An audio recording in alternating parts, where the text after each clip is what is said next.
Good afternoon. I'm Stesha Brandon, the Literature and Humanities Program Manager here at the Seattle Public Library. As we begin today, I want to acknowledge that we are on Indigenous land. Here in Seattle, I want to acknowledge that we are on the unceded ancestral lands of the Suquamish, the Duwamish, the Muckleshoot, and all the signers of the Point Elliott Treaty. We honor their elders past, present, and future, and thank them for their stewardship of this land. Welcome to today's program to celebrate I Sing the Salmon Home, presented in partnership with Humanities Washington, ArtsWA, Washington State Library, Washington Center for the Book, Academy of American Poets, and Empty Bowl Press. We're grateful to our series sponsor, the Gary and Connie Kunis Foundation, and to the Seattle Times for generous support of library programs. Thank you as well to the Seattle Public Library Foundation. Private gifts to the foundation from thousands of donors help the library provide free programs and services like this one that touch the lives of everybody in our community. I have just a couple announcements before we get started. I'm going to get the bad news out of the way first. Unfortunately, Rena is unable to join us today. It's such a bummer. She's too ill to be here, and she's on the mend, but decided that she needed to be home and keeping herself well and also keeping us from germs. So unfortunately, she will not be able to be here. But we were so excited about the collection, and Holly and John from Empty Bowl were so excited, and we wanted to celebrate all the amazing contributors. And so we wanted to go forward and celebrate the publication of the collection. And Rena wishes us well as well. And I'm sure Holly will tell us a little bit more about that. I also wanted to mention our friends at Empty Bowl Press have copies of the anthology at their table to the right over there. And for those of you that were coming in, you received a raffle ticket, and we are going to be raffling off several copies of the book at the end of the event. So we wanted to just help get the book out there, and we thought that would be a fun way to do it. So you can keep those raffle tickets tight in your hand, and we'll announce at the end.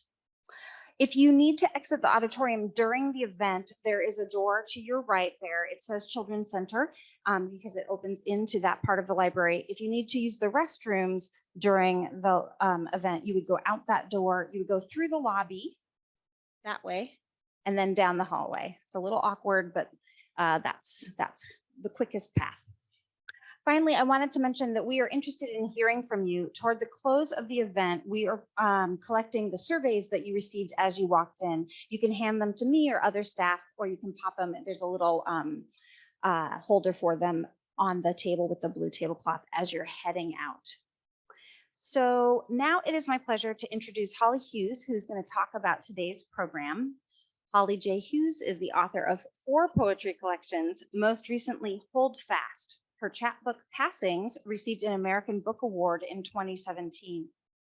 She taught writing at the college level for more than 2 decades, and she is co-publisher of Empty Bowl Press, directs Flying Squirrel Studio, which offers residencies for women, and consults as a writing coach. Holly divides her time between a log cabin in Indianola and her home in the Chimacum Valley.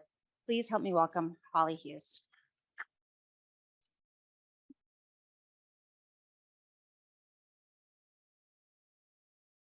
Thank you, Stesha. Wow, thanks to everybody for coming out on a stormy Easter weekend. Gosh, I had the fear when we planned this date that it would be beautiful and sunny and nobody would want to come inside.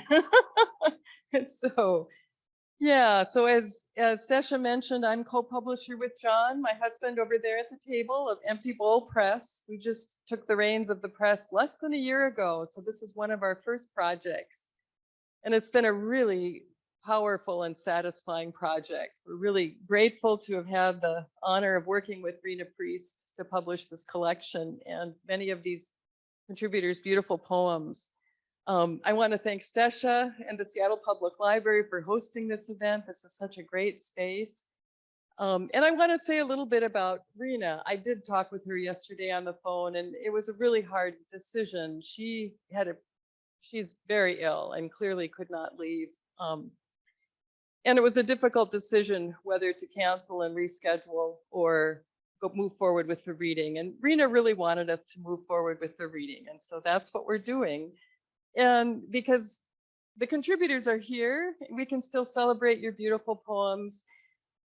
And I have to say that Rena's beautiful passion for salmon, her enthusiasm, those of you who know her, she's a bright, bright spirit, and her hard work is evident on every page of this collection.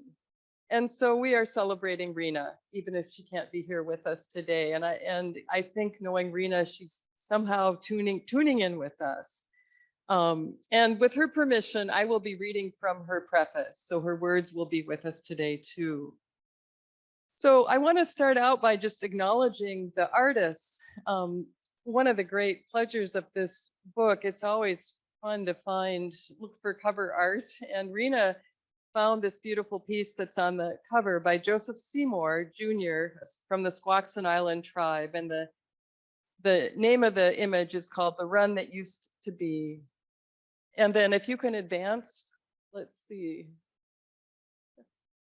There we go. And one more, that's the one. Yeah, and then the interior art is by Jason LeClaire of the Lummi tribe, and he did that really cool little salmon egg design that you see up at the top under gratitude. And then I also want to shout out to Lauren Grosskopf, who did the cover design. So she put all the elements together and did a beautiful job. Next slide, please. Yeah, and I think Stasha mentioned these, but I would just like to thank again the sponsors and say a little bit about the Academy of American Poets. They funded this project. Rena, as poet laureate, could apply for grant funding. And so she came up with this wonderful idea of being a member of the Lummi tribe and having a very close connection to the salmon. And I'm going to talk a little bit, I'm going to read from her preface. You'll hear more about that. She envisioned this book, and then thanks to the Academy of American Poets, they essentially funded it. And one of the wonderful things about it is that we are donating 400 copies to state and tribal libraries throughout Washington state. So it's going to get, thank you. So it's getting really wide coverage, and it's exciting to get it out into the world. The other sponsors we are also very grateful to: Humanities Washington, Arts Washington, ArtsWA, the Center for the Book, and the Washington State Library. And they've all been really important in not only helping us do the project, but helping get it out into the world. And the more I'm in publishing, the more I realize that's really the challenge. So yeah, so the plan for this afternoon is I'll say a few more words about this project, and then I'll read from Rena's preface, and then we'll turn it over to the contributors. We have 13 contributors here. I think they all made it, and they will share their poems. And I also would like to acknowledge any other contributors who may not be reading at some point too. And then afterwards, we're happy to mingle, sign books, answer questions. So the reading will probably go, that clock is not correct, by the way. The reading will probably go for a little over an hour, probably hour and a half in total with all of our comments. Okay, so I'm going to start with Rena's beautiful preface. Is everybody hearing me okay? Okay, great. I'm so happy this book has found its way into your hands. Its journey from the minds of poets onto these pages has been nothing short of heroic. Perhaps not quite as heroic as the journey of a salmon, but drawing inspiration from it. I was recently asked during an interview what gave me the idea for the anthology, and I said that I'd read these words from Billy Frank Jr. in Timothy Egan's book, The Good Rain. The golden egg of the Northwest was this guy, the salmon, and they were destroying the golden egg. It's taken more than 100 years, but I tell my people, get ready, get your smokehouses back in shape. Don't forget the ceremonies. That guy, the salmon, he's coming back. I liked the way Billy Frank Jr. called the salmon that guy. It was so affectionate and familiar, and in keeping with how I think of them, scrappy, formidable, and generous. Frank's talk of that guy inspired me and filled me with a feeling of hopeful possibility that there's still time for the wild salmon runs of the Pacific Northwest. I wanted to do something to celebrate salmon through poetry and to offer gratitude for all that they contribute to the bounty and beauty of this place we love and call home. I recall a conversation I had with Bellingham poet Andrew Shattuck McBride. At the time, he was co-editing the anthology For Love of Orcas, and he asked if I'd be interested in jumping in as another co-editor. Unfortunately, I was overwhelmed with a lot of other work, so I had to decline. He asked what my dream project would be, and I told him I'd really like to someday collect poems for a salmon anthology. Because while orcas are an indicator species, meaning they tell us how well we're doing overall, not that great, salmon are a keystone species, which means everything relies on them. And if we want to be okay, the salmon must thrive. With the magic that happens when you voice a wish to the universe, 4 years later, here we are. This is the Dream Anthology, and as if by fate, the most fitting title came from McBride's poem, Winter Run, Whatcom Creek, in which he writes, I sing the salmon home. Assembling this book has been a truly wonderful journey for me. Everything has moved along with the feeling that the spirit of the salmon is cheering me on, helping me bring this book into the world. I'm jumping ahead a little bit here, and I'm going to read a little bit more. I thought you might be interested in hearing a little bit about the process. After the official announcement of the Laureate Fellowship was made, I put out an open call across the state. Submissions closed on October 1st, and in those few short months, we received more than 500 poems from over 300 poets. Then the hard work of making selections began. This was the most difficult phase of the process.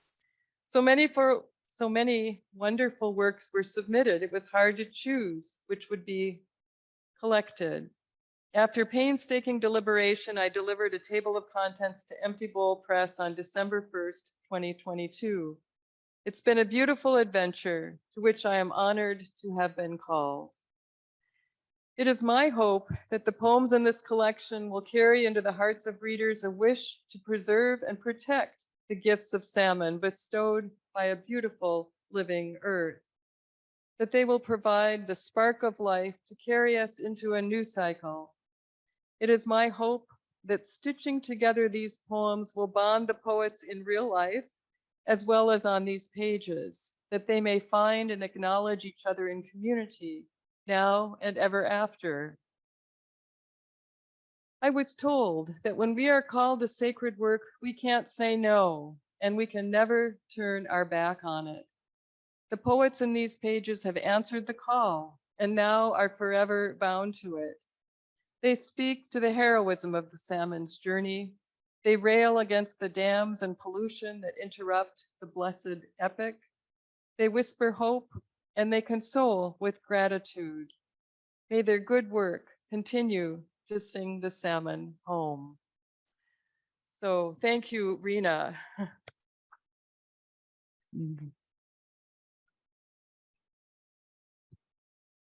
So I just wanted to take a moment before we start the actual reading to have everybody who's a contributor, if you could just stand up. You are now bound together. Great.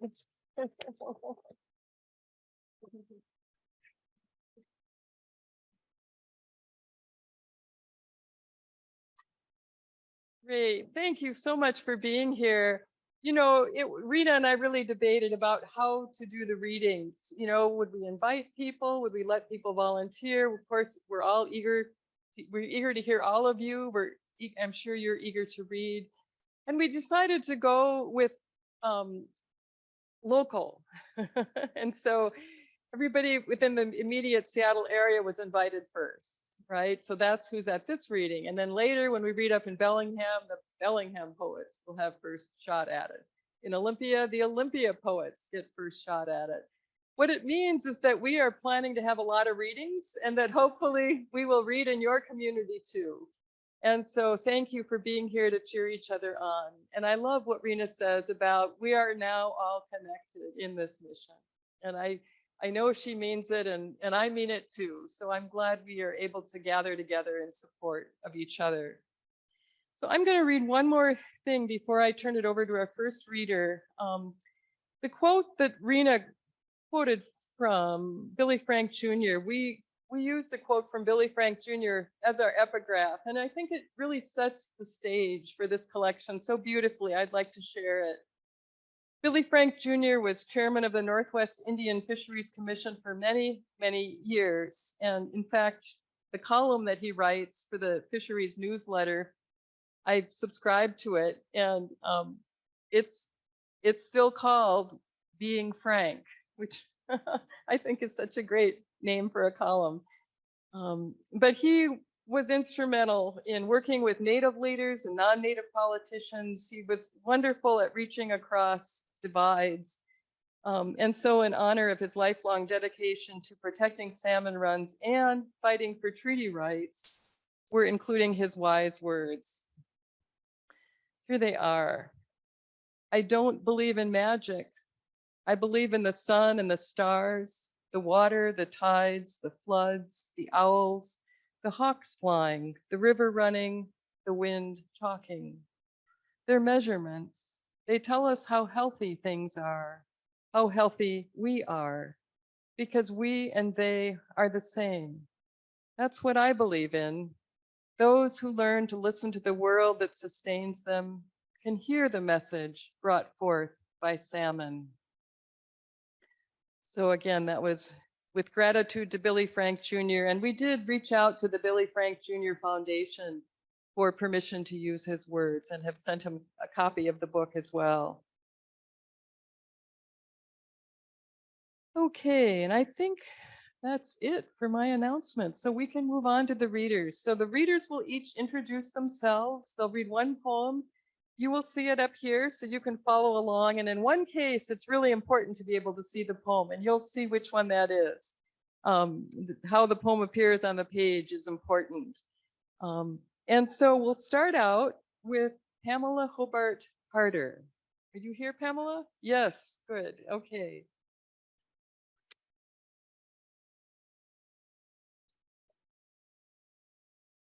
Well, it's a pleasure being here. And Holly didn't say anything about her salmon egg earrings. So I wanted to. I wrote this after seeing the amazing paintings by Alfredo Arriguin that were at the Museum of Northwest Art in Waconer. Suquamish waters. Above the Suquamish waters full of stars, where pelicans flap through a jeweled night, fingered waves froth, fish, swifts, distant suns, all toss aloft, all spangly. How right this dotted sky of scales, of green and glow, orange and crimson, where orcas dance.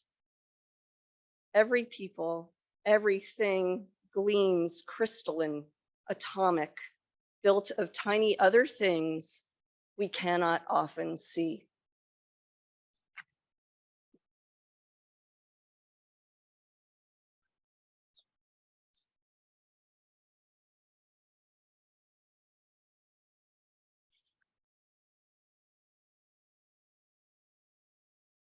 So my name is Bethany Reed.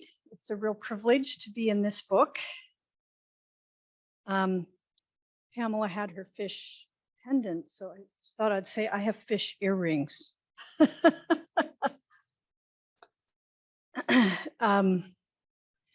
One other thing I might say about this poem is it's definitely it's a lockdown poem, which maybe you'll see. Wild, sacred. The year feels like one of those big container ships out at sea, cumbersome, hard to turn. Here we are, mid-August, slowing down and cranking the wheel toward autumn. In the ditches near my house, the weeds grow wan and leggy, a few pink 5-petaled blossoms winking up, or not pink, but pinkish, salmon colored. Off Picnic Point, salmon flipper around so easily, not cumbersome. I take out my phone and look up my pinkish flower. Weren't we just now speaking of the sacred in all creation, in weeds, in us, in salmon? My wildflower blessing the ditch beneath Doug fir and western red cedar is called Herb Robert. Also Robert geranium, crow's foot, squinter pip, fox geranium, kiss me quick, knife and fork, stinking Robert, stinking Bob, Saint Robert's herb, and death come quickly, though the notes say it isn't deadly. Good for warding off stomach ailments as well as deer and rabbits from the garden. A French monk named Robert cataloged its uses around 1000 AD. No smartphone in his pocket, no handy app with an atom-like facility for naming things. Did monk Robert know salmon? Were his years as cumbersome as ours? Thank you.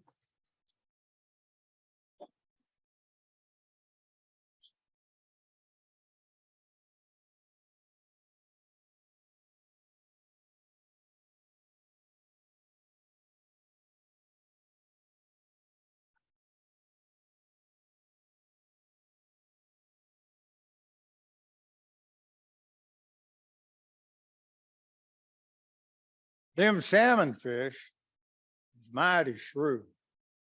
They got senators and politicians too. Just about like the president. They run every 4 years.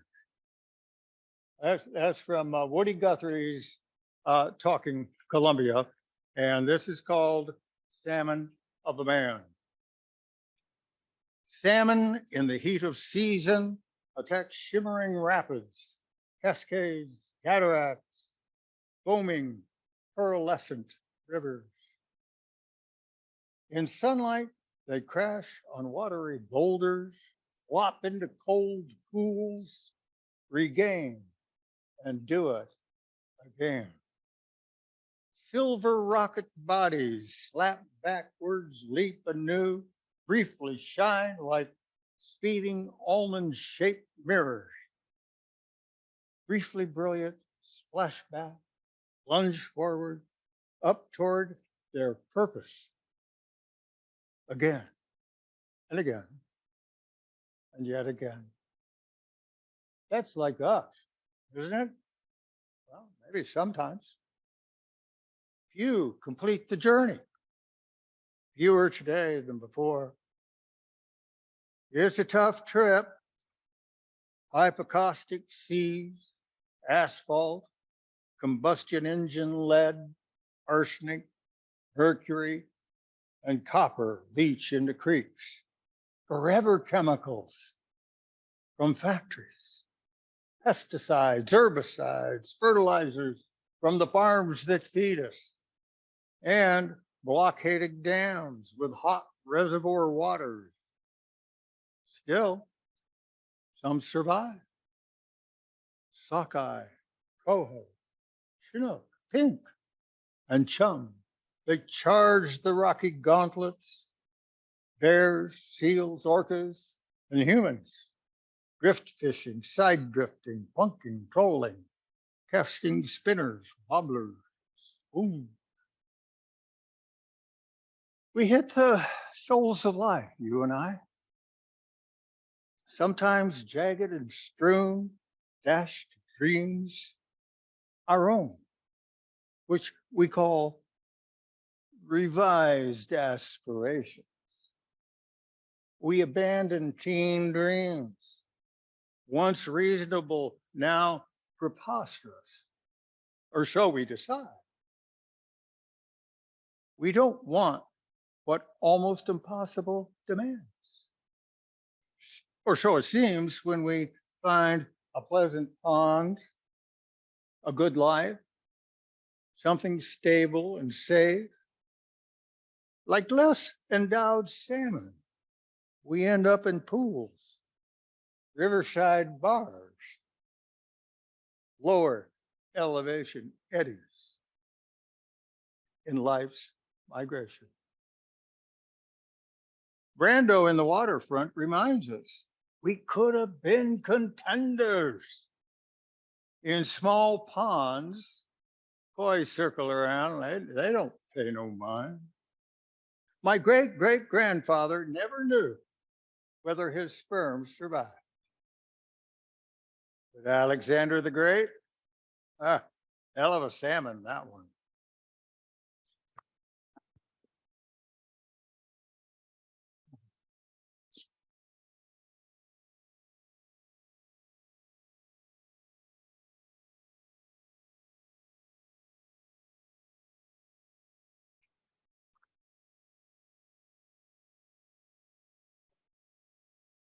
Hi, my, my name is David Berger. I'm a writer and an artist. And I just want to say I'm very grateful to be included in this beautiful volume. So thank you so much to all who contributed. I've done a lot of salmon fishing in my life. And as I was thinking about being here today, I realized I remember virtually every salmon experience I've had. I mean, I fished in the ocean. I fished in the Olympic Peninsula streams. I've fished in Puget Sound. I stood on the Elwha Dam when it was dedicated to be removed and looked down from that height at the 40 and 50-pound salmon that you could see in the pool far below. They looked as small as minnows at that time and just throwing themselves against the concrete wall. I've seen the return of the salmon with my dad, watching them come back to die. And really, it's kind of amazing that I can recall all those instances and mooching for them, trolling, pulling up what I thought was a giant salmon. And of course, it turned out to be a feisty, scary looking shark, dogfish. But I will say that in most of my experiences with fishers, they are tellers of tall tales. So that has to do with my first short form poem. And I'm going to read several short form poems by some of the other poets who are included in the volume and who couldn't be here today. I also want to do a shout out to my friend, Judith Rose, who is deceased now, but she's included in this anthology. Her salmon sequence can be heard at the salmon locks. Up at the locks, and she was a wonderful poet, and I know she's happy to be included in the anthology. She was fond of talking about the experience of doing the research for those poems, and one of the factoids she liked to share that she learned from the biologists and whatnot was that the small fry, when they are going downstream after being born and making their return to the ocean, they face upstream. They face upstream against the current. And that is basically their lives and how they orient themselves in a struggle and against the current. So with that, I will read my poems and the other poems. And it's not uncommon for short form poetry, haiku and other short forms, to be read twice. So some of the shorter ones I will read twice because they go by so fast. Big salmon in the boat. Next day, it grows a foot. Big salmon in the boat. Next day, it grows a foot. And this poem is by Steve Chanel. My taste for salmon is rather distinct in that I try to appreciate them without helping them become extinct. My taste for salmon is rather distinct in that I try to appreciate them without helping them become extinct. And this poem is by Linda Conroy. If life were sacred, we would not mess the passage for the fish and fowl. We'd work to free ourselves from greed. If life were sacred, we would not mess the passage for the fish and fowl. We'd work to free ourselves from greed. And the last poem is from Petro CK. He was supposed to read today, but couldn't make it. 2 poems. Watchful eyes, a Pacific salmon jumps into a data set. Watchful eyes, a Pacific salmon jumps into a data set. Second poem. Silent lightning, migrating salmon arcs into a moon. Silent lightning, migrating salmon arcs into a moon. Thank you.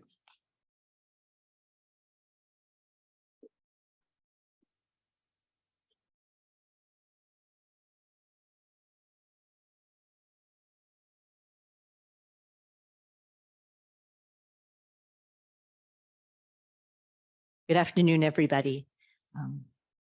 I'm Susan Rich, and I'm really grateful to be in this collection. Thank you to Holly and to John and to Rena for making this book so beautiful, the interior and the exterior. I love what Rena said about kind of taking up the call and becoming almost activists for the cause.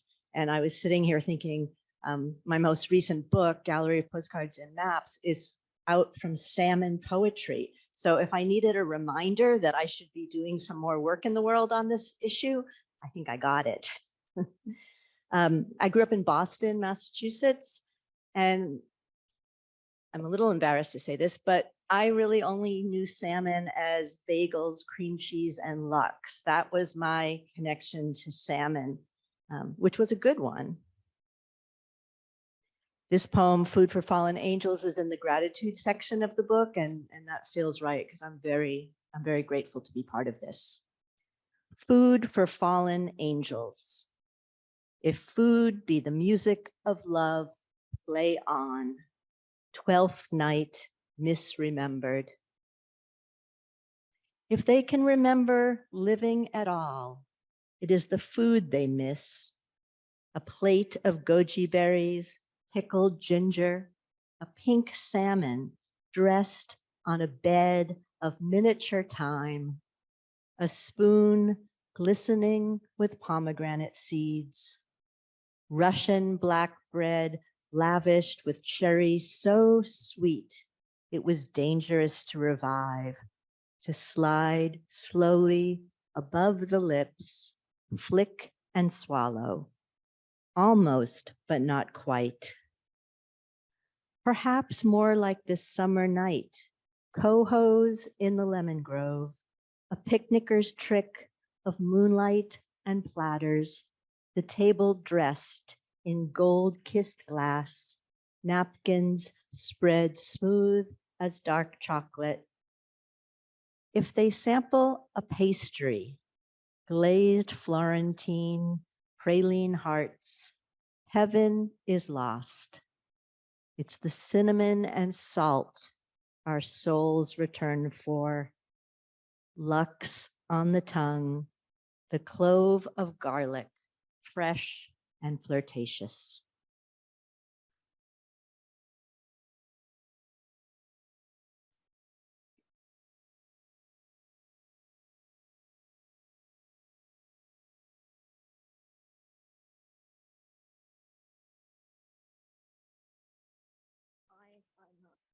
I'm Sylvia Byrne Pollock, and it's such a pleasure to be here. And I'm so sad that Rena isn't here with us, so we can all tell her how amazed we are at this beautiful collection she's made. And then Holly and John have put together this gorgeous book, and I'm so appreciative of it. My poem today is not only a tribute to salmon, but also to Vi Tuxebrew Hilbert. Vi was an Upper Skagit elder. She was named a national treasure by President Clinton for her storytelling. She was a driving force between saving the Lushootseed language. She taught and inspired many. I think of her every day. My poem. A salmon scale is called a cycloid. And I'll just say, before I go into the poem, I only know that because Rena taught us that little fact. Thank you. At a Poets on the Coast workshop, and Rena told us about this anthology, encouraged us all to write poems for it, and gave us this little piece of information. I was charmed by the word, so I had to use it. It's only in the title, but anyway. A salmon scale is called a cycloid. The first salmon I met had no silvered scales. Sheathed in a tin can, it was liberated by my mom with a hand-cranked can opener. She mixed orange flesh with egg and cracker crumbs, fried patties for our supper.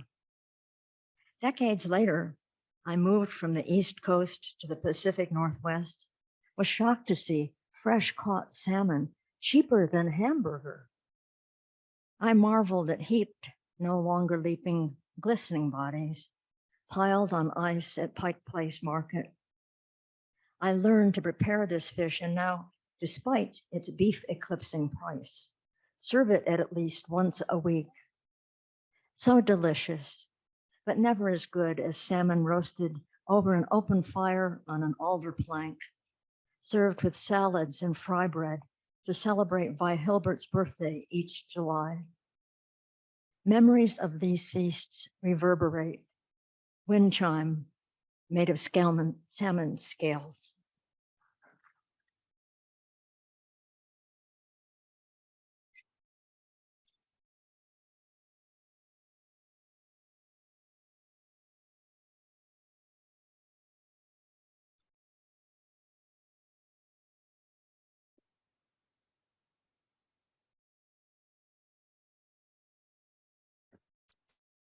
Good afternoon, everyone.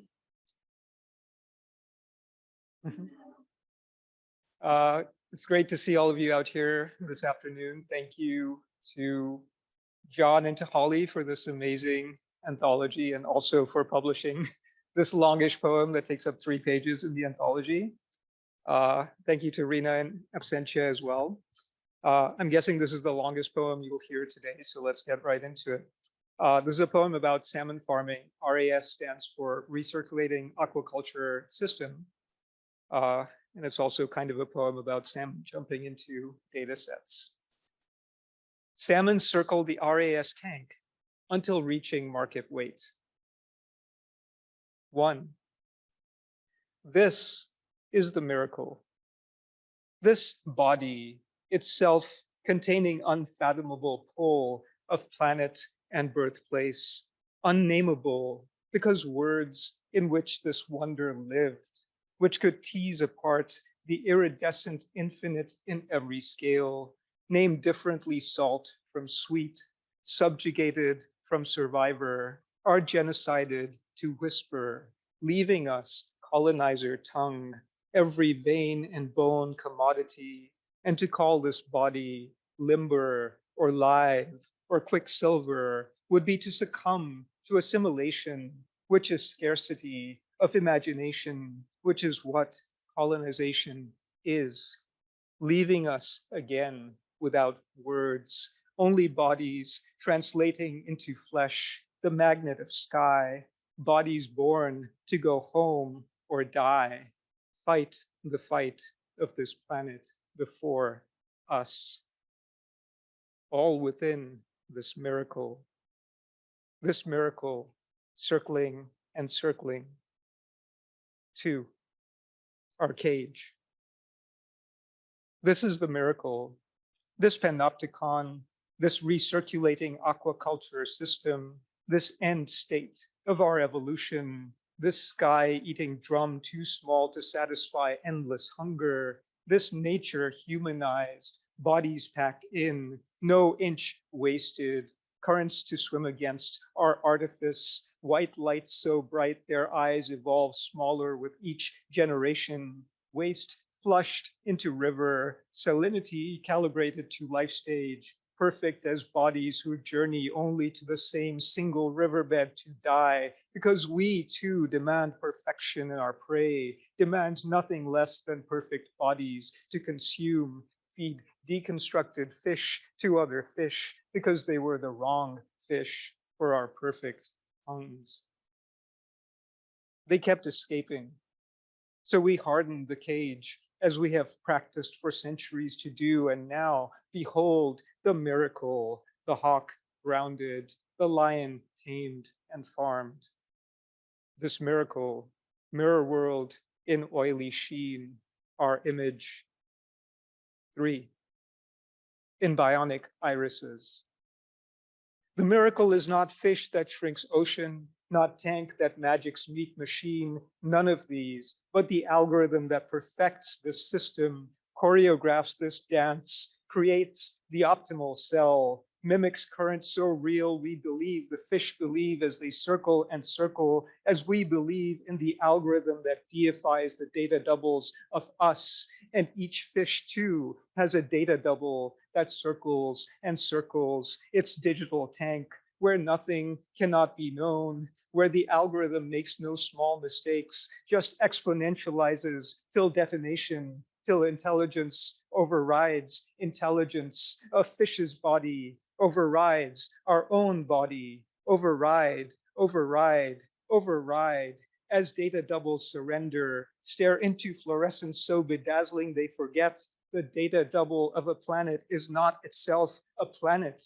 Forget that we too once had bodies, bodies with lungs and guts, pulsing capillaries with blood and heme that feels a burning core, whose fins and tails propelled us up river to become bloody bodies, birthing and feeding grizzlies below unending blue glaciers, bodies, bodies, bodies. 4, that lived,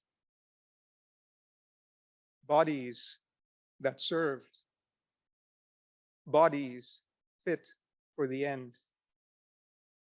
Were we not ourselves such perfect miracles? Were we not born to fight the drowning cascade? Does our body not recollect each multicolored pebble in that one perfect riverbed? How our mother gave her body so we could become self. And what was coded into each real cell of our real bodies, which will never be doubled. Coded into blood, clear as river. Scatter our flesh into water of home. Overwrite, override, survive. Thank you.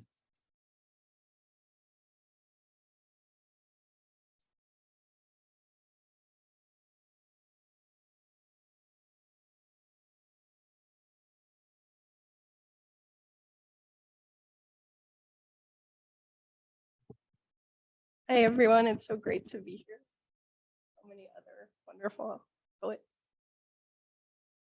My name's Deirdre Lockwood, and I'm a poet, and I'm also trained as an oceanographer. And when I started to think about writing a poem about salmon, I was really thinking about a lot of the recent research in the Pacific Northwest focused on salmon that I was familiar with. There were some studies showing that juvenile salmon were dying in our creeks because tire leachates were running off into the roads and into streams and killing them. Research showing that elevated levels of carbon dioxide in the atmosphere is interfering with salmon's sense of smell.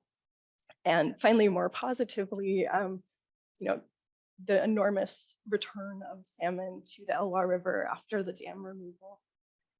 So I wanted to work directly with the texts of these scientific papers, and I chose to use erasure poetry. And if you're not familiar with that, it's some form of poetry where poets take a source text and black out parts of it, and what remains is the poem. So I'll be reading, this is a 3-part poem with 3 abstracts from scientific research. I'll be starting each section just by reading the title of the scientific paper.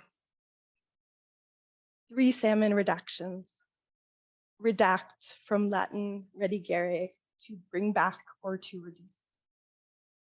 And this This one is from a ubiquitous tire rubber-derived chemical induces acute mortality in coho salmon. One, mortal. When we tire of widespread lethal results and dissipate.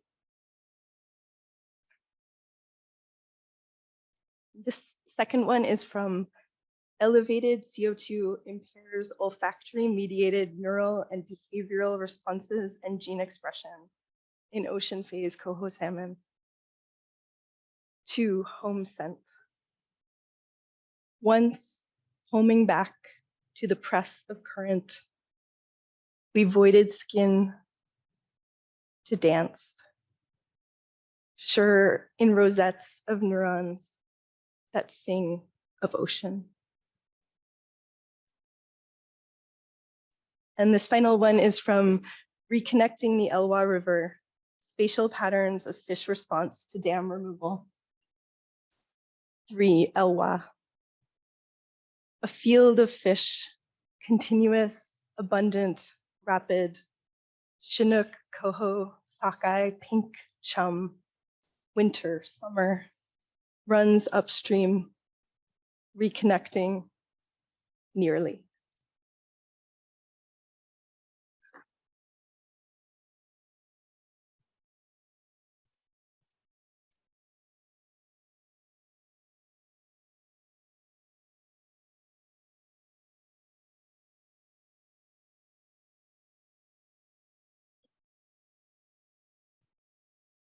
So for the past 2 years, I've volunteered with Puget Soundkeeper Alliance to document pre-spawn mortality in Longfellow Creek, which is in West Seattle. And the salmon in Longfellow Creek swim a third of a mile through a pipe to get to where we transect. And so that's where the poem begins. Pipe stream, data on Longfellow Creek.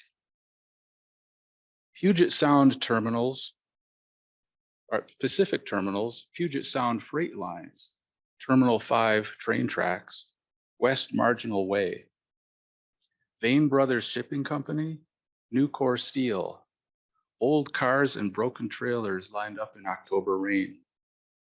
Things coho, leaving the sound pass beneath, improbable as dreams.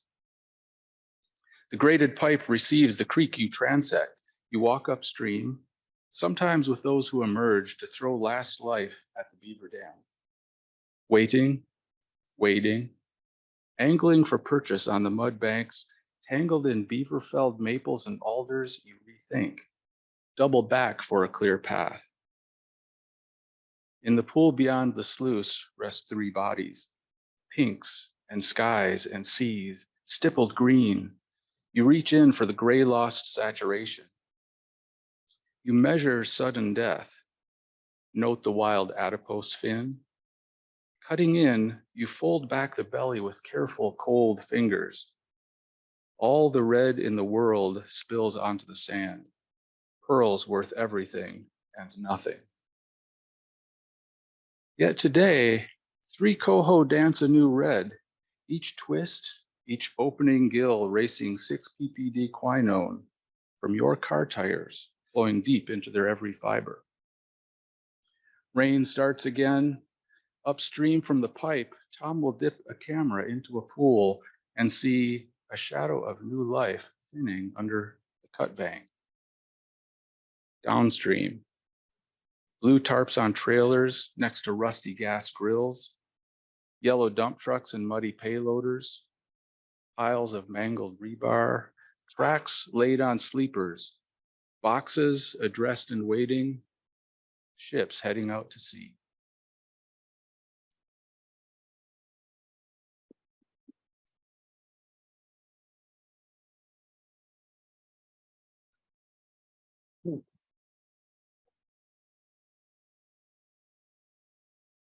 What an honor it is to be here and to read in this beautiful place. I'm grateful to Rena, to Empty Bowl. What a beautiful book.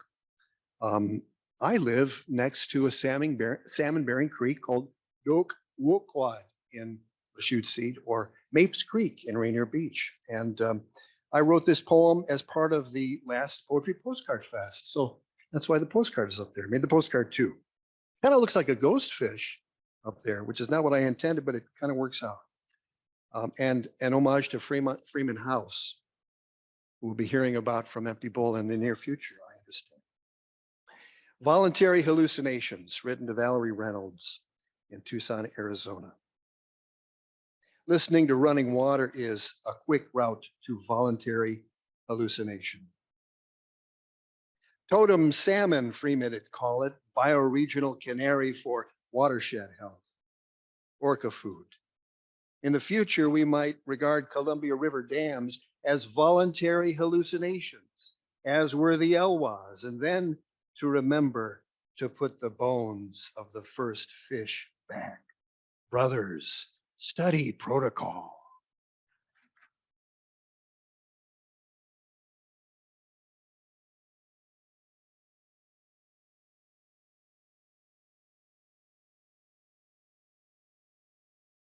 Hello, can you hear me? Awesome. Okay. My name is Joni Stangeland, and I want to add to the gratitude expressed by others to Holly and John and to Rena. And the poem I'm going to read is entirely indebted to Rena, who at LitFuse last year very generously convinced us that yes, we could write a salmon poem and gave us prompts to do this. And it's also indebted to the poet Matthias Salina, who had given a reading and whose repetitions and rhythms were in my head. The poem is called This Is Not an Elegy. When I was a kid, I didn't like salmon, admired the journey, not the taste, a flavor I came to later. What's loved too much, clutched, becomes endangered. One year, in memory, boats choked the lake to hook the sockeye. One year, a river so low, trucks drove the salmon around a dam. In the net of living, each tiny tear unravels the rest. Say we can start with mending, slow the warming. Say warming and mean drying up. Say we can save the salmon, the orcas, the bears. Say salmon is more than a color. Say salmon, say water. Say river to stream. Say king, say finding. Say silver, say water. Say salmon, the damming, the locks and ladders. Say water, say leaping. Say salmon, say running in season. Say finding, say treaty, say salmon, say water, say rights, say finding, say streaming, say salmon fighting, drawn upstream, say spawning and dying, say salmon running home. Thank you.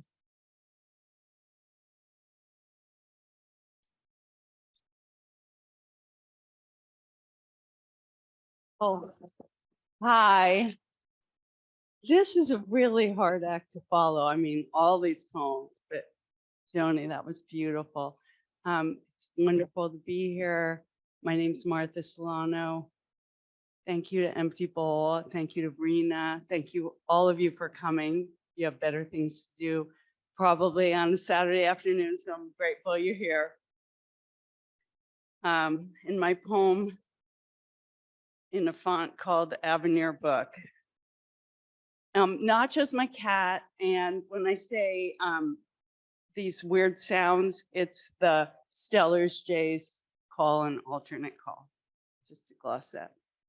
In a font called Avenir Book, I try to explain Nacho's sandpaper tongue, how she stretches, sorry, her paw along my arm. She is gray, pale orange, warm, and already I'm failing. Outside, the scratchy calls of jays undulating past the fur that blocks our view of an active volcano.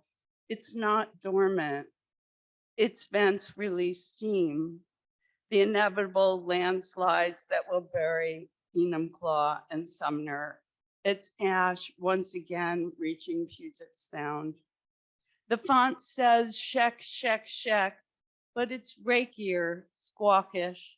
Also, quiche, quiche, quiche, eliciting nostalgia as if I'm 99, surveying my life, realizing the best parts were quiet enough to hear the birds, overcast afternoons when the trees stood still, and the words of far off voices could be discerned. Quiet enough to consider Commencement Bay, where the Puyallup people fattened up on a glut of salmon they could walk across, where Simpson Tacoma Craft erected a paper mill requiring 40,000 dump truck loads to cart away its deadlier than Lake Erie when it caught on fire sludge. To consider the Duwamish River. My husband floats it during the bi-yearly Humpy Run. We eat those fish because he tells me they never touch bottom. PCBs, arsenic, dioxins, sewage, and petroleum under a rayless orange sun, a single common tansy, humble bloom that doesn't blind, shrouded in smoke. The haze we know like our own bodies, its vents, its faults, its uncontainable fires quadrupling in a matter of hours. An entire region given a red flag warning. That kind of dry fuel, that kind of potential for being licked.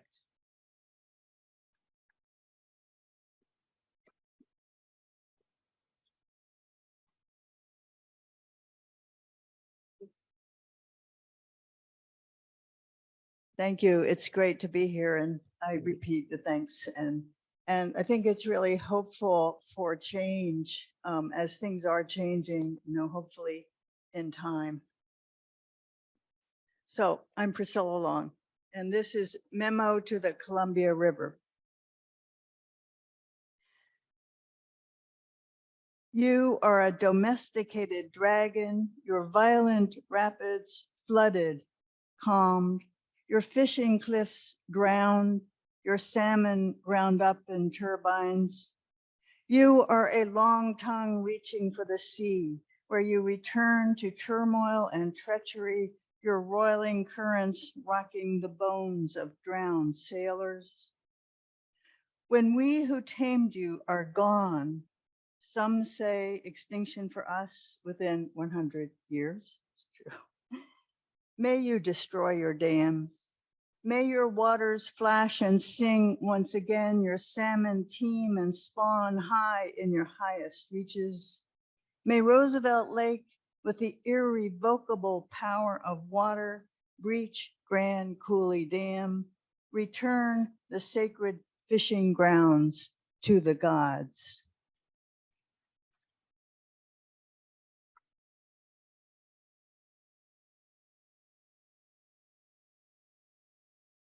Thank you, everybody. Oh.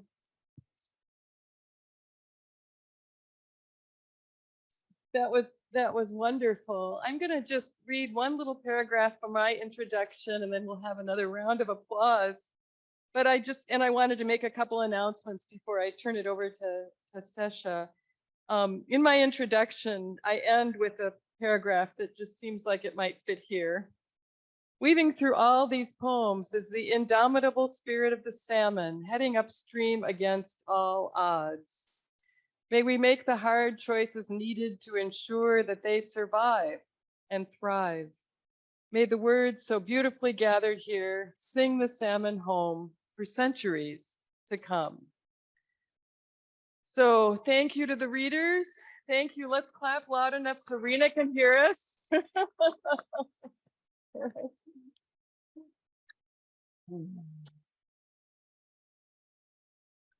And I wanted to just share another announcement that we're really excited about. I've been a member of Save Our Wild Salmon for many years. I used to fish commercially in Alaska, and since I stopped fishing, I've really kind of devoted my energy to stream restoration and doing what I can to build up salmon runs. And we decided that one of the things we wanted to do is to make a contribution to Save Our Wild Salmon. And when we got together with Joseph Bogart, who's here in the audience, he said, you know, we would just really love some copies. And so we donated 100 copies of this book to Save Our Wild Salmon. And they'll be signed by Rena. And his hope, I think, is to get them into the hands of some of the policymakers who are making decisions. So it's really exciting to know that this book might have some a purpose in the world beyond what poetry, and I guess that we can walk our talk, I guess, is what I'm trying to say, or swim our talk, as it were. So I guess if you are inspired at all by hearing these poems read, I really encourage you to go to the Save Our Wild Salmon site. It's a really great website. You've got information. You can get on their newsletter. You can find out about what events are coming up. And I want to mention one event that's coming up in Tacoma next Saturday, the 15th of April. And there's an amazing exhibit there now called Honor People and Salmon. It's put on by the Northwest Artists Against Extinction, and it's just all salmon art. So if you love salmon, this is a great exhibit to see. And next Saturday will be the end of the exhibit, and several of the contributors will be reading as part of the reception that night from 5 to 7. And there's information on both the Empty Bowl website and on the Save Our Wild Salmon website.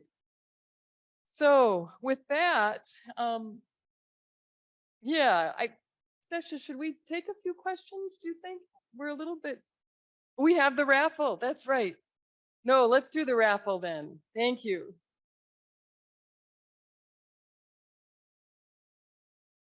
But Holly, I might need your help choosing. Yeah. So I just wanted to echo everybody's thanks and gratitude. Let's give Empty Bowl Press one more round of applause. And Rena Priest and our wonderful contributors. Yeah. And Holly didn't mention, but they do have copies for sale. So if you need to have a book and you don't win one in the raffle, we know where you can get one. All right. So we are going to raffle off 4 copies tonight for today. And so I'm trying to mix them up. That one wanted to come out, I think. Those 2 wanted to come out. Salmon leaping through the ball. Exactly. All right. So everybody have their raffle tickets out? So is it the number right here? Yes. Okay. Yeah. Do you want to read it? Okay. We have 2, 1, 3, 2, 8, 3. Yay. So you can come down and get your book. Okay, next one is 2, 1, 3, 2, 9, 3. Yay! Okay. And next one is 2, 1, 3, 2, 4, 9. Yay, Jody. Yay. What do we have? 2 more? Okay. And 2, 1, 3, 2, 5, 1. Yay! You guys, that's, yeah. Okay. Okay, we're going for the bottom here. Okay, and the last one, 2, 1, 3, 2, 2, 5. Yay! Okay, yeah, so as Sasha mentioned, those of you who raffled off copies, you can pick them up over there from John. Excellent. Well, thank you so much. Thanks for everybody for coming. And we're so grateful to everybody who made today's program possible. Thanks to our program partners, Humanity Washington, ArtSwa, Washington State Library, Washington Center for the Book, Academy of American Poets, and of course, Empty Bowl Press. And thanks to our sponsors, the Gary and Connie Kunis Foundation, the Seattle Times, and the Seattle Public Library Foundation. And of course, thanks to all of you for coming out today. We'll see you next time. Have a great afternoon.